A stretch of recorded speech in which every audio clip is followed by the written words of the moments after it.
the two tragic incidents which have cast a shadow over our city in recent days. Charges have been filed in the case that led to firefighter and EMT Michael Altman's death. I again want to thank Michael for his love and sacrifice for the city of Chicago. Every day our firefighters lead with unwavering courage and strength. Just as Michael did, the women and men of the Chicago Police and Fire Department who pursued this case served our city honorably and with incredible dedication. Their investigation quickly identified the individual we believe is responsible for the fire and the loss of one of our own. We continue to grieve Michael's life and pray for his family. Today I am renewing my call for every Chicagoan to show up for and support our first responders as they continue to put their lives before others.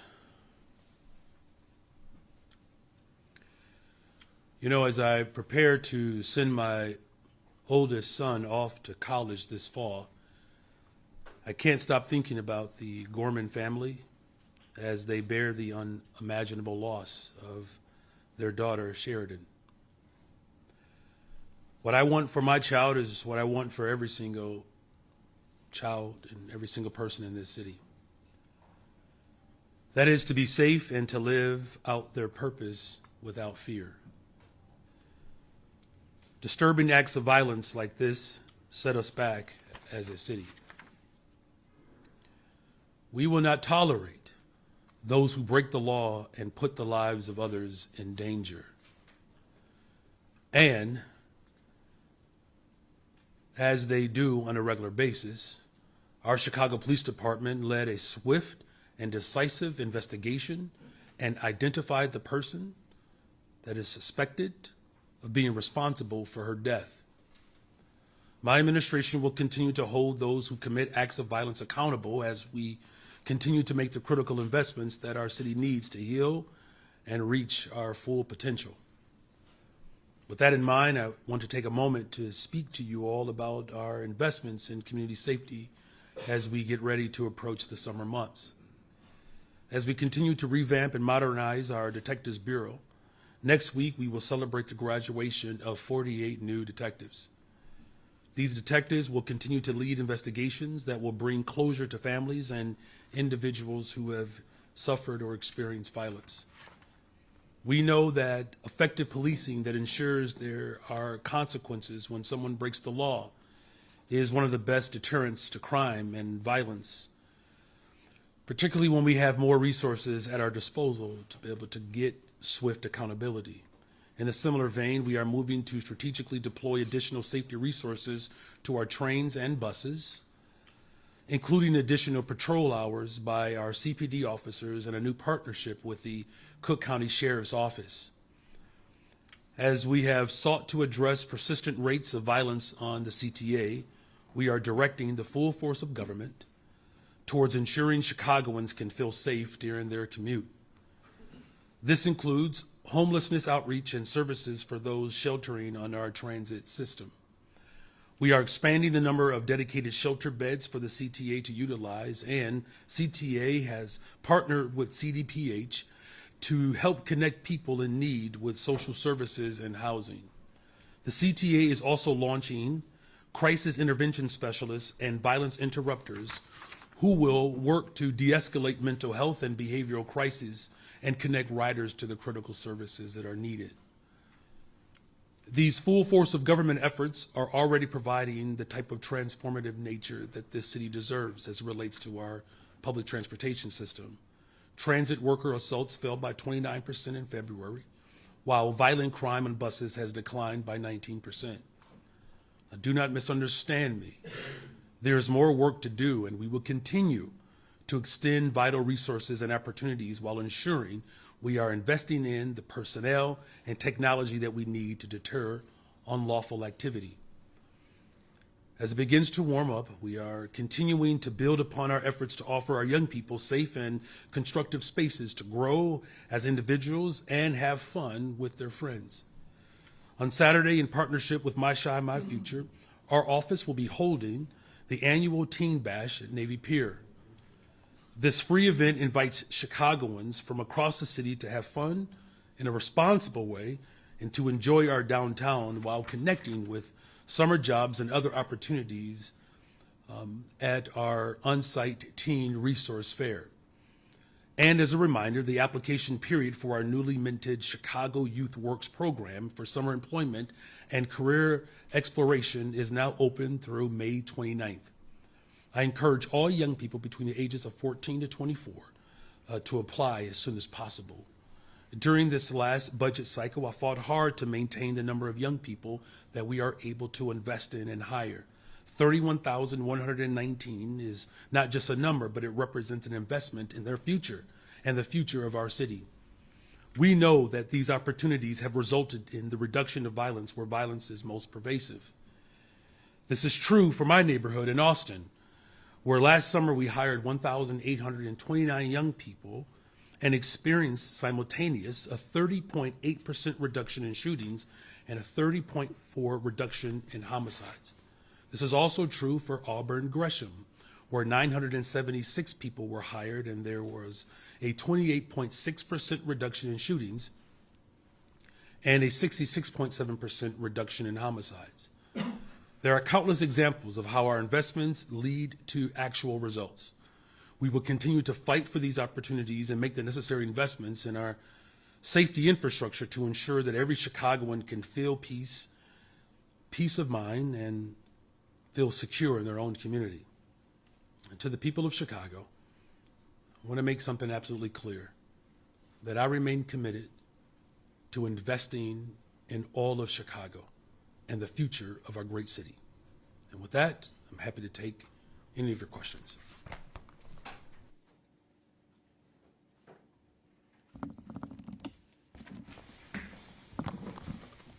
Good morning. Good morning. We're going to do one question, one follow-up. Hi, Mayor. Good morning.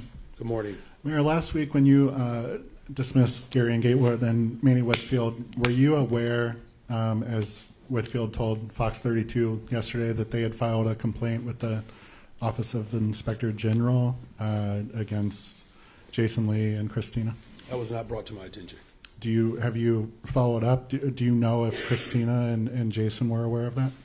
It was not brought to any of our attention. Okay, and then different topic. The 1901 project. You're supporting a big property tax break for them, $55 million over 12 years. Why is that appropriate, especially given that in the 2 years since that project has been unveiled and discussed, it's never been brought to the forefront that they would receive property tax subsidy? Well, look, that project, as you know, of many of the large projects that I've initiated since I've been mayor, is really about providing the economic vibrancy to expand, particularly on the west side of Chicago. And so this is a project that is going to create thousands of jobs and opportunities for the people across the city, but particularly for development on the west side. And furthermore, what this also indicates is our commitment to continue to attract large-scale development. And whether it's on the southeast side of Chicago, which, as you know, we worked with the county, President Preckwinkle, to provide support for this multi-billion-dollar project. This is a clear indication that the city of Chicago remains open for business, but we're just not for sale. Hi, Mayor. Certainly heard your heartfelt words about firefighter Altman, and you've talked about your support for first responders and your solemn duty for public safety. So given that, why do you believe that Manny Whitfield and Gary and Gatewood would accuse your senior leadership team of this hostility toward law enforcement? These are the things that they told us. Yeah, well, look, I can't speak to why someone makes a claim. I can only demonstrate and speak to the work that I've done. And as I've said repeatedly, the women and men who serve our city on the front line deserve the ultimate level of respect. And that's why I appreciate what the Superintendent Snelling has done, as well as Commissioner Nance Holt, to begin to restore relationships within community around our first responders. Look, there's no secret that there has been some strain within community, and it's a clear indication that we're moving in the right direction, with not just the results that we are experiencing, but the fact that every time one of our first responders, whether it was noted in the press or not, experience harm, I've shown up for those families, and not just as mayor of the city of Chicago, but as a Chicagoan, where I've led prayers with these families. I mean, look, it's why I believe it was important that we settled both of those contracts. You know, some argue that we actually gave them too much, right? That was in the press. And I think it's important that the individuals that do the type of work that our first responders do, that they have to continue to be respected. They certainly are admired and appreciated. Again, I can't speak to anyone else's assertion. I can only just speak to the evidence.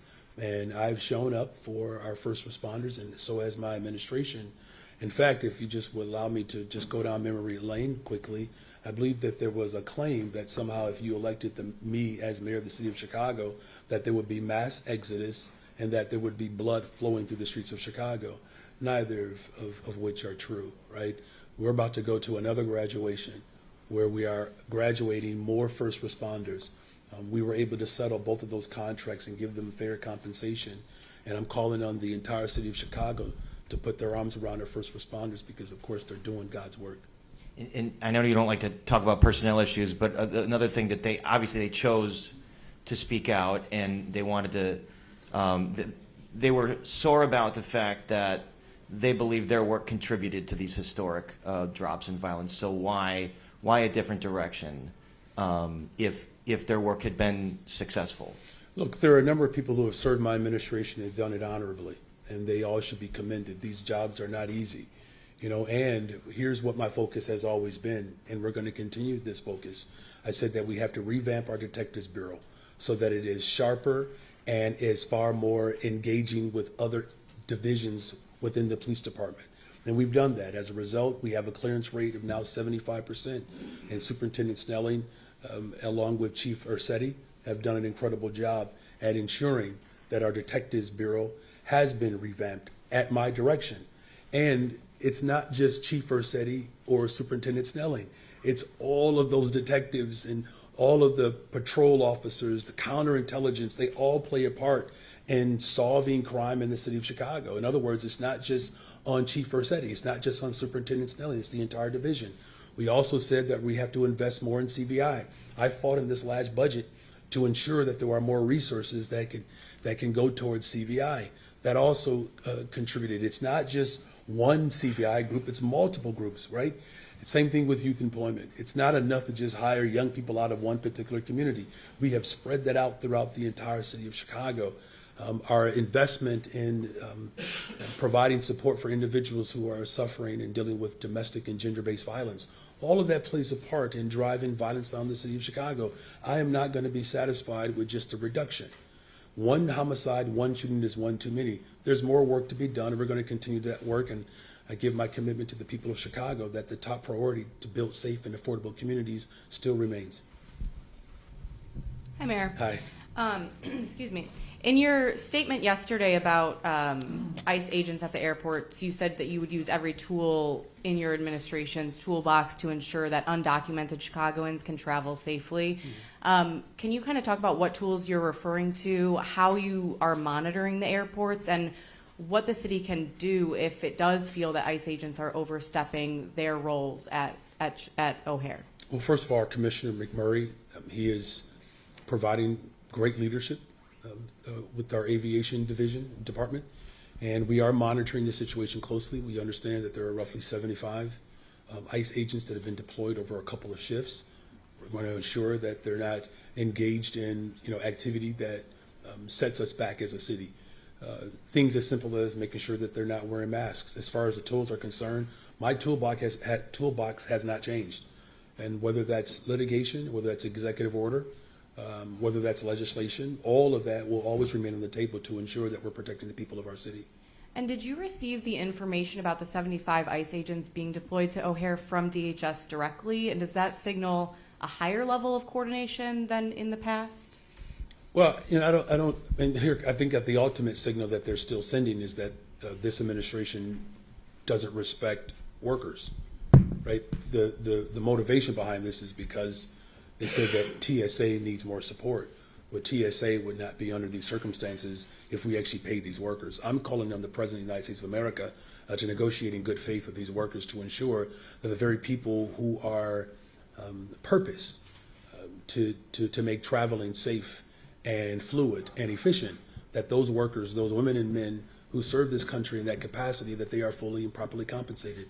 I'm proud of our pro-worker position here in Chicago, but this is only a conversation simply because the president is neglecting his responsibility to ensure that working people are invested in. And did you get that info from DHS directly? My conversations is with my police superintendent. Hi, Mayor. Hi.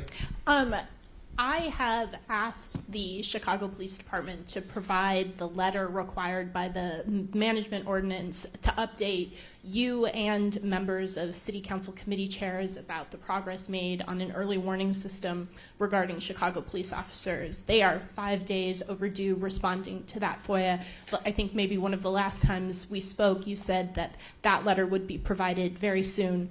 What's the holdup? Have you seen that letter, and are they just not providing it to WTTW News? I can inquire. I have not seen that letter yet, and I'm happy to make sure that request is fulfilled.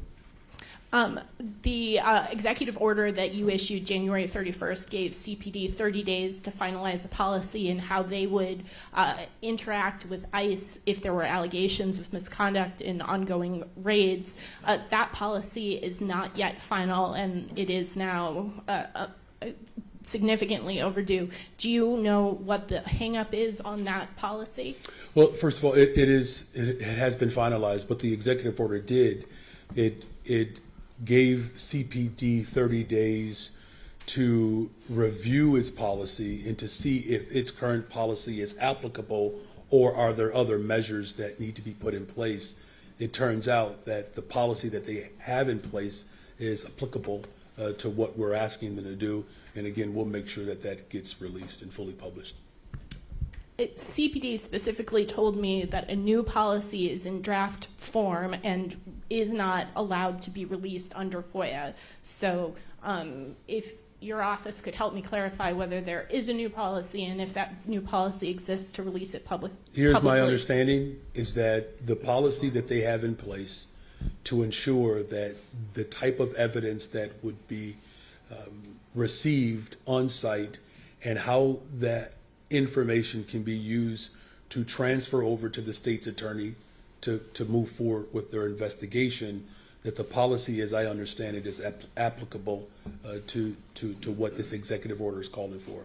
We're certainly happy to get any clarification that you need. Good morning, Mayor. Good morning. Did you interview Maisha Porter for the CPS CEO job, and what can you tell us about what you know the reason might be for her withdrawing from the process? I did not interview her, and you would have to ask her. Okay. Where are we in that process? We're going through the interview process. Yeah, that hasn't changed. Second round of conversations? Yeah. Yep. All right. And so soon then, I guess. I mean, look, these conversations have been very fruitful. Right. Okay. Perhaps you saw the story about Susana Mendoza and Governor Pritzker exchanging text messages over the federal tax incentive program where taxpayers could receive $1,700 for donations to scholarship organizations for both public and private schools. Do you think the state of Illinois should opt into that program, given that that would help people with CPS? What would help the students in Chicago Public Schools is that we have a tax structure that fully funds Chicago Public Schools. And I just find it to be short-sighted and diminishing to not have a fruitful conversation about progressive revenue. 70% of Illinoisans have all said that our schools across the state of Illinois need to be better funded. And the way in which we can do that is through a millionaire's tax, a digital ad tax, right? And so whether, again, you live in Kankakee or whether you live in East St. Louis or Peoria, Waukegan, Elgin, Chicago, our school districts are not funded to the extent in which our children and our families deserve. And so, I believe that's what our focus should be. That's what the people of Chicago want. They want our public education to be fully funded. It's why I released the largest TIF surplus in the history of Chicago to ensure that I did my part to support the families of this city. We have seen, we've seen our system and our district shift in a direction that I believe speaks to the needs and demands of working people. I think if Democrats are going to argue over or anything, we should just simply argue over not whether or not we're going to tax them, but what rate will we actually tax them at. Good morning, Mayor. Good morning. Good morning. I know that thing is kind of going around. Yeah, isn't it is. Former Deputy Mayor Gatewood and May Whitfield, as Paris mentioned, have both alleged that their firings were a result of the Public Safety Office going in a different direction. Can you confirm if that office is going in a different direction and what that strategy might be? Yeah, look, our strategy has always been that we have to invest in the very communities that have been historically ignored, right? We have seen the punitive approach where, you had, I guess, an oversimplified, misguided policies of locking people up. And that just has not resulted in the reduction of violence. Now, what we can say, though, is, as I pointed out, that where the neighborhoods where we hired a significant number of young people, we've also seen a reduction. So we're going to continue to expand on those programs, one of which I'm very proud of. Our Street and Sanitation Commissioner, Cole Stoller, had an idea a couple of administrations ago that we embraced, where we hired seniors who are graduating from Chicago Public Schools to work for Streets and Sanitation over the summer. The first cohort, I believe we hired 75 of them, of which 54 stayed. They're going into their third year. They're going to earn $90,000 a year as a 22-year-old living in Chicago. The second cohort this past summer, we hired 100. 83 or 84 of them stayed. These young people are on better trajectories in terms of financial stability than I was, and I have 6 degrees between me and my wife. Right? My first job as a public school teacher here in Chicago, I was earning $45,000 a year with a master's degree. And I still love the position and still one of the best experiences I've ever had. And clearly I wasn't teaching for pay, right? But we also know that as we work to create safe and affordable communities, this is how we do it. And so that work is going to continue. Our reentry, I hired for the first time in the history of Chicago, director of the reentry. We're going to double down on those efforts. We're going to make sure that CVI is fully invested in. I worked hard to fight in this budget to ensure that we're putting more money towards our CVI work. Those numbers, in terms of reduction, are stronger where CVI workers were present. Some as high as 45 to 50% reduction. We have to invest in that type of programming. We're going to continue to support, work to reduce domestic violence in the city of Chicago. We saw last year there was an uptick where, people were losing their lives because of domestic disputes. And so we put millions of dollars into that effort. All I'm saying is community safety is still my top priority. And my focus is going to be doubling down on the efforts that have proven to be strong strategies. And I'm looking forward to our work that we will continue to lead in this city and to be an example for the rest of the country. Got it. And on a different topic, with zoning committee business stalled, are you officially leaving it to the city council to pick a new zoning chair and solve this impasse, or do you see it as your responsibility to step in some way to ensure that the dozens of stalled developments move forward? Yeah, look, I'm still engaged, and there's still development that's happening in the city of Chicago. The city has not stopped working throughout this entire process. And I'm going to continue to work with city council so that there's real parity on city council, particularly around chairs. Everybody knows that there's more diversity within our community chairs than we've ever had in the city of Chicago. Many of the chairs that I've even identified did not necessarily support me when I ran for office. So there was no, to the victor goes the spoils, right? I didn't take the approach of President Johnson. But, look, I think our work is still very much aligned with building safe and affordable communities, and we'll continue to do that. Straight to the question. Mayor Johnson, Bethany McGee, I don't know if you remember her name. She was set on fire on a CTA train by a repeat violent offender who was out on the street because of your policies. She never would have been set on fire. She would be living her life right now, but for your policies. Now, again, we have another young lady, 18-year-old Irish girl, Sheridan Gorman, who is dead at the hands of a suspect, an illegal alien, who, once again, was out on the streets because of your policies. Okay? What's your question? He wanted, I'm sorry, don't interrupt me. Don't interrupt Get to the me. question. Respect Don't everybody's interrupt time. me. Respect the question. What question? Respect the question. Ask it. What's the question? All right, Craig. Could you have a little respect? Goes both ways, William. Sheridan Gorman is dead today at the hands of a suspect, an illegal alien, who was out on the streets because of your policies. You've spent hundreds of millions Ask the question. of taxpayer dollars to protect these illegal aliens. You've instructed the Chicago Police Department not to turn them over to ICE. Do you have anything? You didn't even issue a statement, which I guess is better than the statement you released, We got it. announcing that Bethany McGee was an isolated incident, which is an insult, which is almost evil. Please get to the question, sir. Did you coordinate with Governor Pritzker not to release statements as a way of trying to diminish the death? I think I understand your question. Sheridan So Gorman. there was no coordination, between me or any other level of government around this tragedy. What I can say is it is a tragedy, and look, as someone who, as someone who is raising a You don't have family. any problem interrupting me, do you? Do you want the answer to your question? I want to answer the question here. And look, as I said in my opening remarks, as I prepare to send my child off to college, of course you want to send them into a place that they're going to thrive and grow. And it's heartbreaking. It's a tragedy. And what I can say, though, is that my work to continue to create safe and affordable communities, that work doesn't stop when we have a tragedy like this. And as we continue to grieve the loss of Sheridan and other victims who have fallen because of senseless violence, we're going to double down on our efforts to ensure that we create safe communities across the city.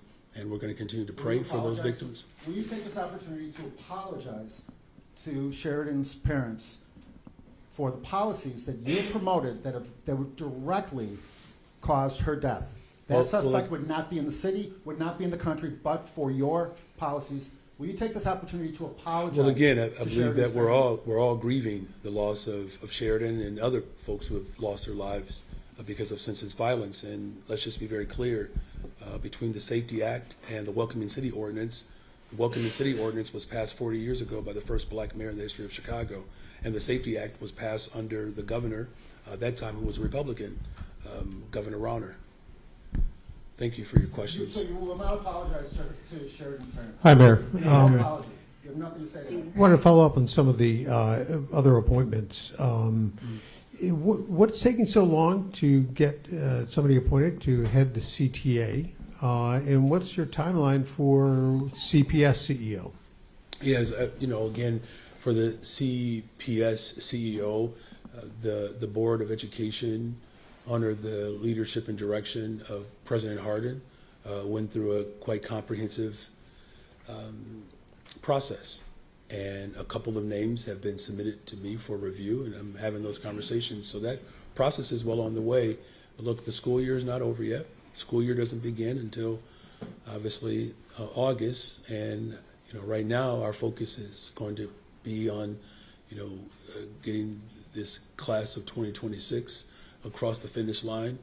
As you know, we've seen 2 charter operators crumble as what we essentially prognosticated years ago. And the district is now absorbing a system that we've said from the very beginning was built on a house of cards. So that work is still ongoing, and those conversations that I'm having with these 2 candidates have been very strong conversations, and I'll be able to make a decision in short order. You know, as far as CTA is concerned, you know, look, going through a comprehensive process to ensure that we get it right, there's nothing wrong with that. There's nothing wrong with that. And, you know, even with an interim, my administration was able to effectively work with the General Assembly, and we secured the resources that our public transportation system deserves and needs. Since I've been in office, ridership has continued to go up, you know, as we continue to address public safety matters. So that the work is not being interrupted by this thoughtful process. And my responsibility is to make sure that we identify and that we appoint people who fully reflect the needs and the desires of the working people of this city. And as we have gotten other measures right, like driving violence down, investing in young people, ensuring that we're experiencing economic vibrancy in this city, returning people to work and getting folks activated in our downtown neighborhood and neighborhoods throughout the city of Chicago, you know, that work is manifesting in a very positive direction. I fully expect that these appointments will continue to help us drive further development and opportunities for the people of the city. And just following up on the zoning chair, I mean, what is the hangup? Yeah, I mean, look, I think it's no secret here that the city council has long had a desire to have more diversity and parity amongst its body. And previous administrations shut those type of conversations down. I don't. And so it's not so much a hang-up, it's just a matter of that the full body really wants to reflect the diversity of our city, and there's nothing wrong with that. These are great conversations and debates. I will say this, before, when city council was quieter, I know you all remember those days, when you had rubber stamp city councils and you didn't have this type of consternation. You know where the noise was, though? It was in the streets of Chicago. At a time in which we had less hang-up, you had school closures, you had mental health facilities being shut down, you had labor unrest, you had unprecedented levels of violence happen throughout the city of Chicago. So look, if a little bit of noise puts us in a stronger position to have safer communities and to build more affordable housing, it means that type of tension is manifesting, at least in that regard, more fruitful than city councils that may not have had outspoken hang-ups, but we certainly had tremendous damage in our communities as a result of those quieter city councils.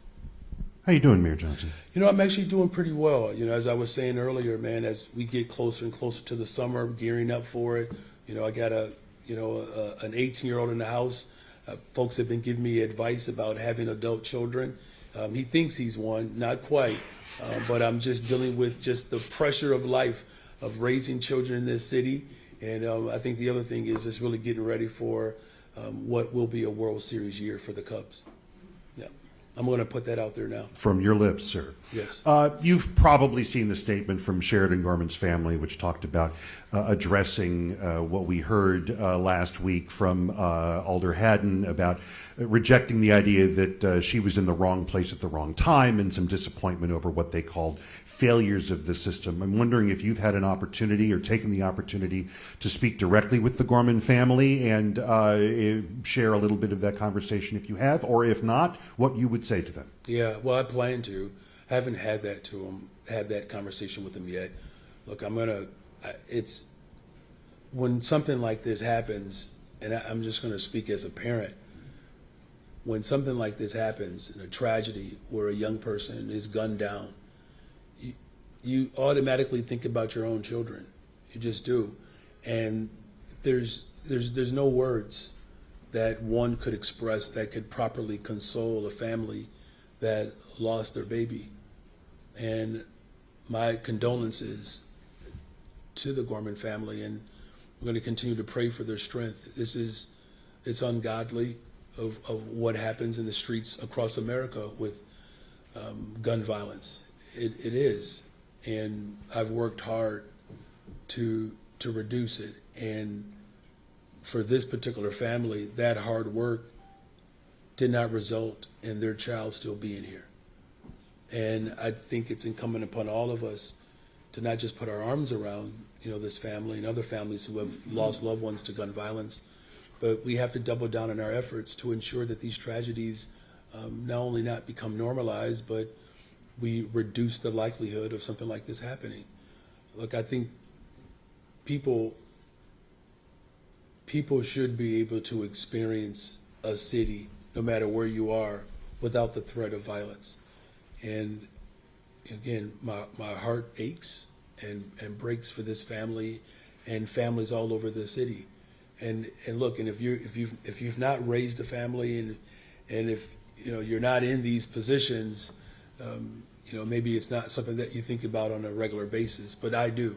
It's what I think about every single day. And my hope is that our words and our prayers do provide some comfort and peace over time as this family works towards healing. More and more to that.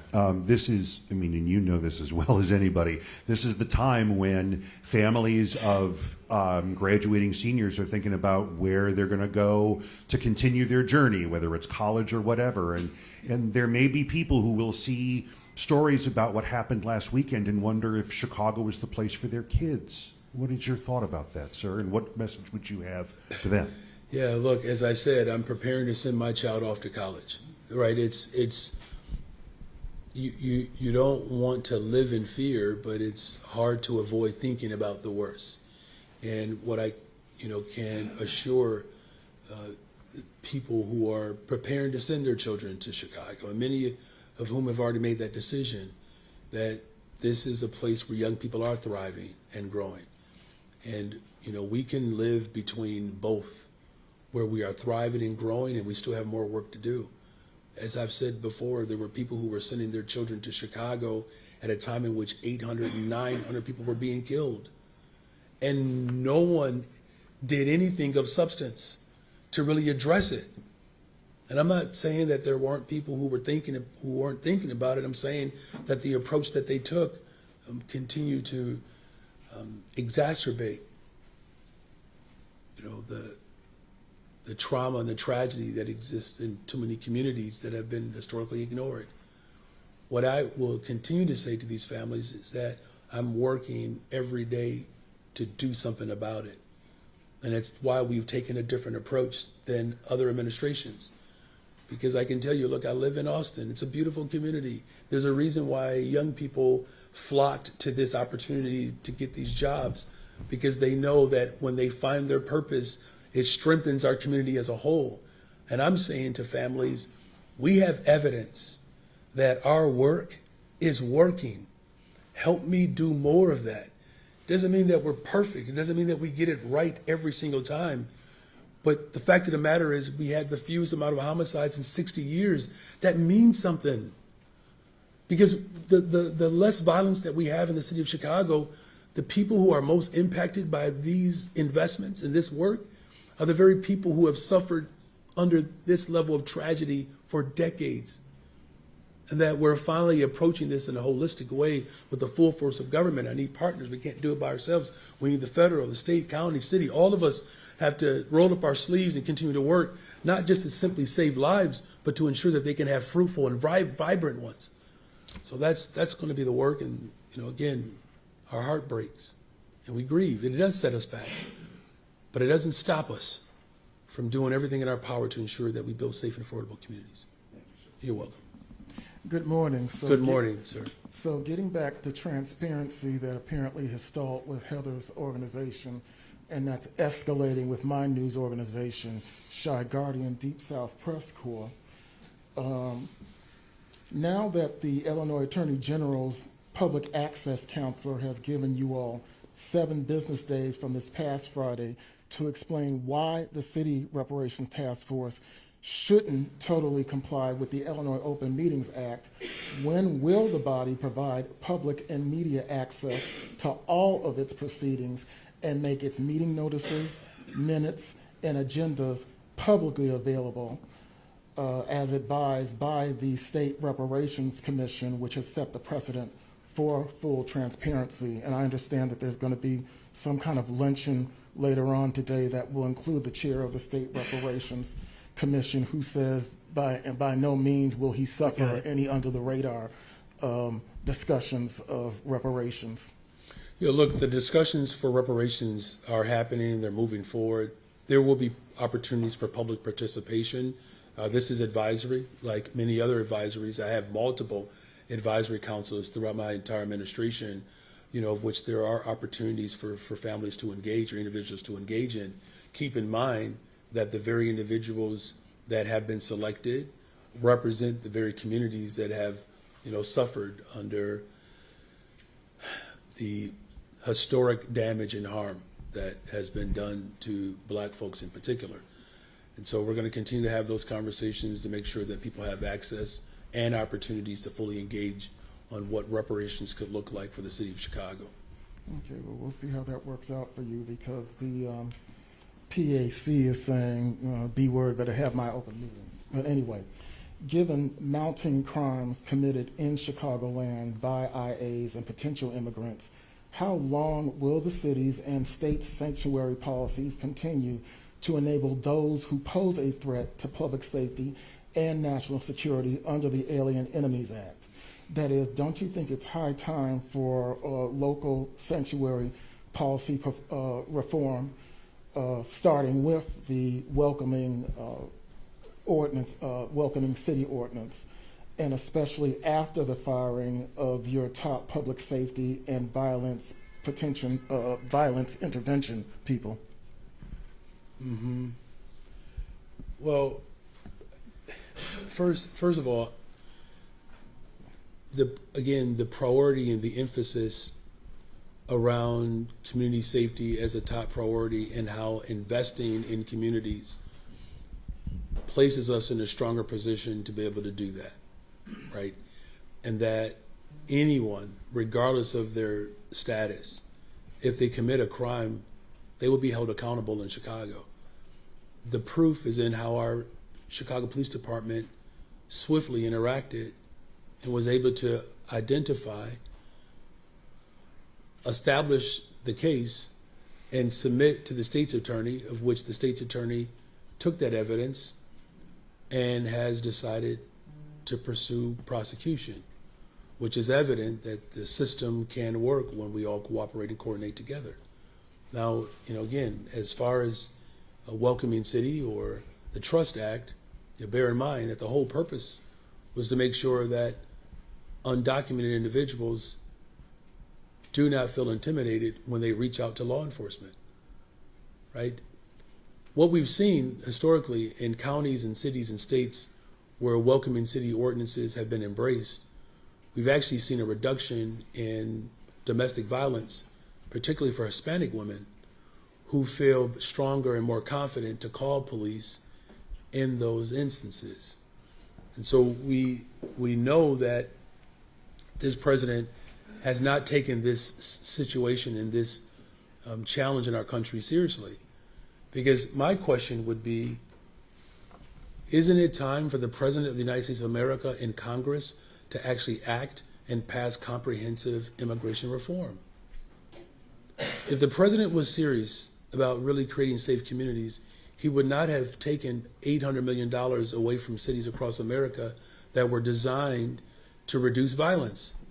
He cut the ATF budget by 30%. That's the division of government at the federal level that the CPD coordinates with to get illegal weapons off the streets of Chicago. You know what the bigger threat to our public safety? It's illegal weapons that are being trafficked from bordering states that voted for Donald Trump. This president refuses to be held accountable, and he points the finger at everything and everyone else versus doing some real self-reflection on what his responsibility is. He has put forth illegal wars, so let's just stick with the word that you like to use, illegal. He has promulgated illegal wars. He is protecting states that are releasing illegal weapons throughout the streets of America. Illegal tariffs. If there is anything to address in this country that's illegal, it's everything about the Trump administration. So are you not going to Jake. really tap into Thank you. Thanks, Mark. background with DHS? Go ahead, Jay. Hey, Mayor. Gatewood and Whitfield said that they had an on-the-ground approach to their work, and that your top staff said the new approach would be more policy. The policies you cited earlier aren't new to your administration, so what's the new direction that you plan to focus on? Look, the direction is ensuring that we do more to drive violence out in the city of Chicago. Here's what I've always said, that one homicide, one shooting is one too many. No one is patting themselves on the back right now. Who's doing that? Who's doing that? The 419 people who lost their lives of gun violence, they're not thinking about the data. I'm thinking about those lives. That approach that really requires the full force of government is what I'm focused on. It's ensuring that, again, reentry, these individuals who are formerly incarcerated, who are coming back to their communities, we have to find opportunities for them, whether it's housing, good paying jobs, expanding their education. I was just at the prison in Sheridan, Illinois, spending time with these families who are going through an education program so that when they are released, they can contribute to the very communities that they have caused harm in. You know what's a tragedy, though, is that many of those men who are in jail right now or who are incarcerated, many of them lived lives that essentially sought survival. There was a young man that I met who started stealing food because he was hungry. And it led to criminal behavior that led him into prison. But think about it. He's in prison because he started stealing at an early age because he was hungry. That's what our focus is about. This is not about just simply personnel decisions, you all. Like, don't make this a 50 Cent documentary. We're talking about people's real lives here. And that's what I'm going to continue to focus in on. A whistleblower lawsuit alleges a top DK staffer was fired for agreeing to testify in a misconduct investigation. Do you think that's an acceptable way to handle staff? And does City Hall have a culture where staffers are afraid to report problematic behavior? Clearly they're not, right? I mean, think about how many times you've all covered this. I don't know any other administration where people have felt more comfortable to talk about how, they feel, right? Because we have an open policy. People get to talk about how they feel, especially if they feel that they've been treated wrong. That's not intimidating to me. People should feel comfortable to do that. And what I can say is that this is an ongoing, investigation, which I can't speak to this particular claim, but clearly no one is feeling intimidated in this space to express exactly how they feel. And look, my job is to make sure that we have a strong working environment here to deliver for the people of Chicago. I will say this last point, that even with some of the challenges that we've had, you cannot ignore the results. You can't, right? There's a reason why we have the lowest amount of homicides in 60 years, because we're all working hard. There's a reason why there are multiple cranes in the air in the city of Chicago, more coming, because people are showing and demonstrating their confidence in investing in good ground. And the city of Chicago is good ground to invest in. My administration has cut the tape so that people can do business faster. Our airport is the busiest it's ever been. We've released more funds into our public schools. We have settled every single contract without work stoppage because we're doing the hard work. And yeah, there's a little bit of noise out there, a little chatter. And here's the best way I can describe it. That noise speaks to, I believe, a couple of things. One, that we have created an environment where those who have bossed this city for far too long are now screaming and yelling. Let's keep in mind where the noise is coming from. You're talking about people that have bossed other mayors. It's almost like they don't care who's in their seat. It's just a different name. They get to boss. Not Brandon Johnson. And so, look, I understand that folks have felt the tension. Iron sharpens iron, and some of that tension has led to some of the best investments that this city has embraced. We're going to continue to get better. We take every single allegation seriously. But I can assure the people of Chicago that the results that people are experiencing, we're again driving violence down. We had the busiest summer that we've ever had in the history of Chicago for the summer months downtown. More people visiting Chicago than they have ever had in the history of Chicago, and that includes 6 years where the Bulls were winning. We're doing it without winning sports teams, for crying out loud. That's how tough we are. It's a lot easier to run a city when the teams are winning. This summer when the Cubs win the World Series. I'm going to have the easiest year I've ever had as mayor.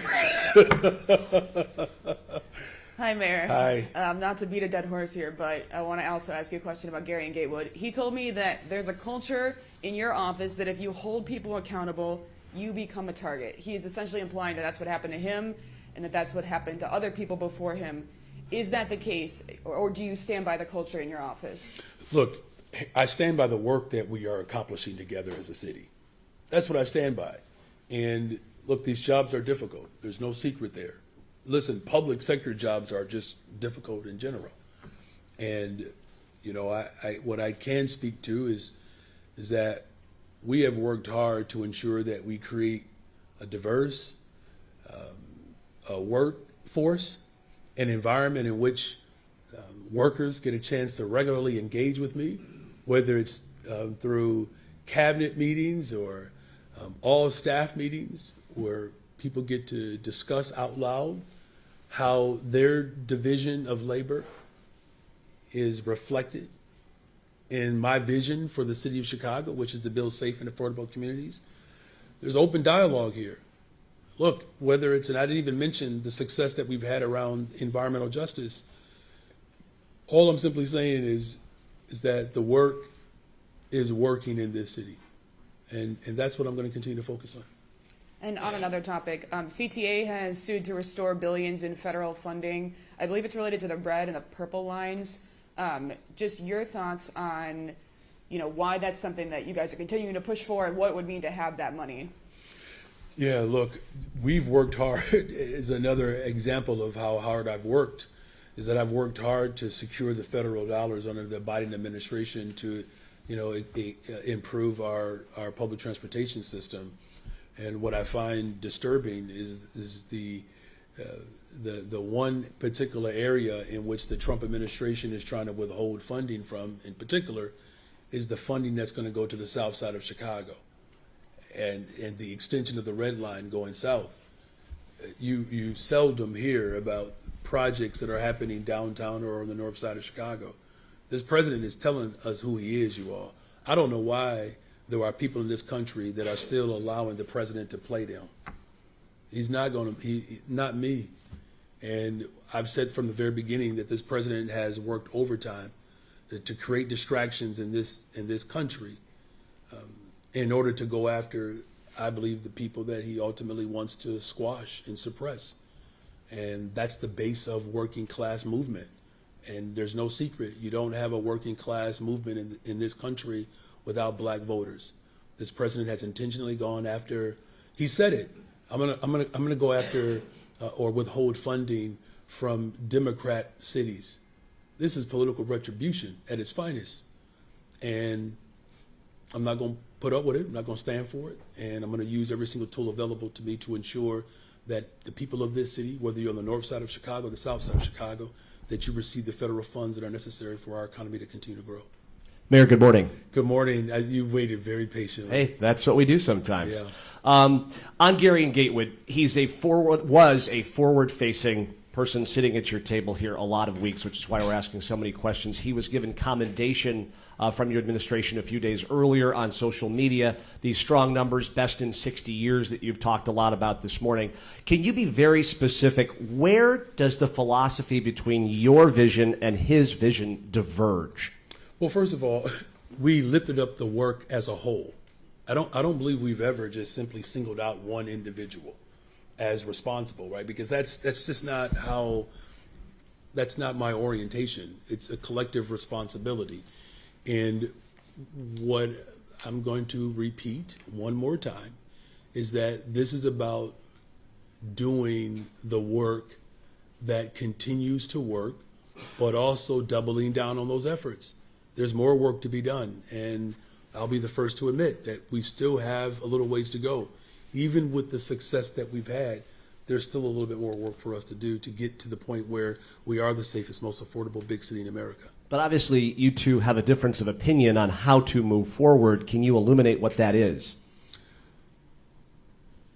What I'm going to repeat one more time is that this is not about one individual. do you really believe that there's one person that we can have in the city of Chicago that can fight crime? Do you believe that? No, but Okay, so then since you don't believe that, then let's talk about the full force of government approach that I've taken. Let's focus in on the work that I'm doing. I have the responsibility to set a vision to ensure that we create safe and affordable communities, and I'm going to continue to do that. Do you have a follow-up, Chris? I do. Okay.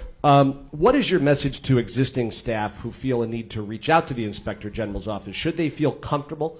You said earlier that obviously there is a culture where they do feel comfortable, but on the flip side to that coin could be there's a problem here, and more people are pushing the button to the Inspector General's office, and that might be alarming. Is that how you view it? Well, look, if there are individuals that have experienced anything within not just my administration, but any public space, that we have a moral responsibility to ensure that we create strong, safe, healthy working environments. And if individuals bring a matter, it doesn't necessarily mean that that matter is going to be substantiated.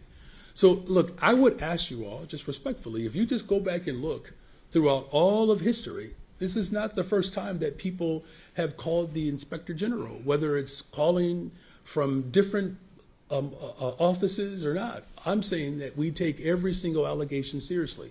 And so what I'm encouraged by is that the work that we're doing in the city of Chicago, clearly the people of Chicago are benefiting from that work. And it's clear that whether it's how we invest in public education, how we are seeing our transportation system improve, how we're driving violence down in the city of Chicago, we're building more affordable homes, right? We have the most diverse administration in the history of Chicago.